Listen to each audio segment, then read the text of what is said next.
Ilang beses ko narinig dito sa hall na to, ang taong bayan, ang taong bayan, ang taong bayan. Eh, hindi ba naman lahat naman tayo halal ng taong bayan di ba? Hindi ba pwedeng sabihin ko na lang ang opinion ni Alan Cayetano? Isa lang naman ako Ang opinion ni Joel Villanueva. Ang opinion ni Mocha Uson, isa lang naman siya. Pero yung sabihin ko sa inyo, guys, ang opinion ng civil society, ang opinion ng masa, ang opinion ng taong bayan, dapat makonvict. Are we not overstepping and are we not confusing rather than enlightening our political processes? Yes, you might think this is a different Alan Cayetano from the impeachment of President Estrada, impeachment of President Arroyo, impeachment of yung hindi natuloy na impeachment kay CJ Davide, sa impeachment ni CJ Corona. But aren't we supposed to be wiser? At hindi ba tama naman yung sinabi ng Supreme Court?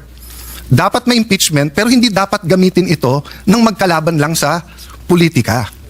Ayaw natin maging presidente si Vice President Sara, talunin nyo na lang sa 2028. Ngayon, kung talagang may ginawa siyang masama, edi impeach pero sa tamang paraan.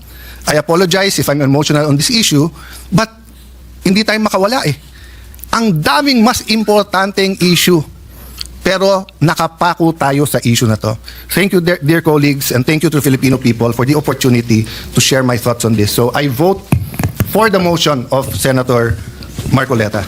Nanumpa po tayo na susundin natin tong konstitusyon na to. Madali pong sumumpa, mahirap to pa rin.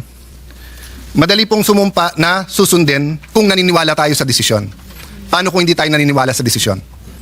Paano kung ang tinatanggal ngayong hapon na to ay si President Marcos at ayaw kong maging presidente si Vice President Sara Duterte? Will I have the courage to follow the same decision?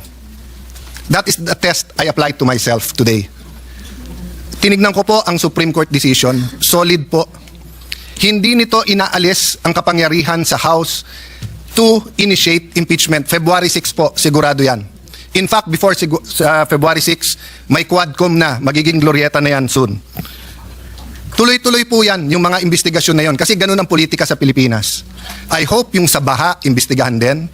I hope yung sa corruption, sa smuggling, sa karami-rami nating utang, not only this administration, last administration, 10 administrations. We in this room are all for accountability, but tama yung Supreme Court sa tamang panahon, tamang proseso. Jeremiah 29:11 tells us, "For I know the plans I have for you, plans to prosper you and not to harm you, plans to give you hope in the future." Plano ng Diyos, pagpalain tayo. Pero plano ng Diyos, durugin tayo. Hindi naman siguro si Sara ang gumawa ng mga baha.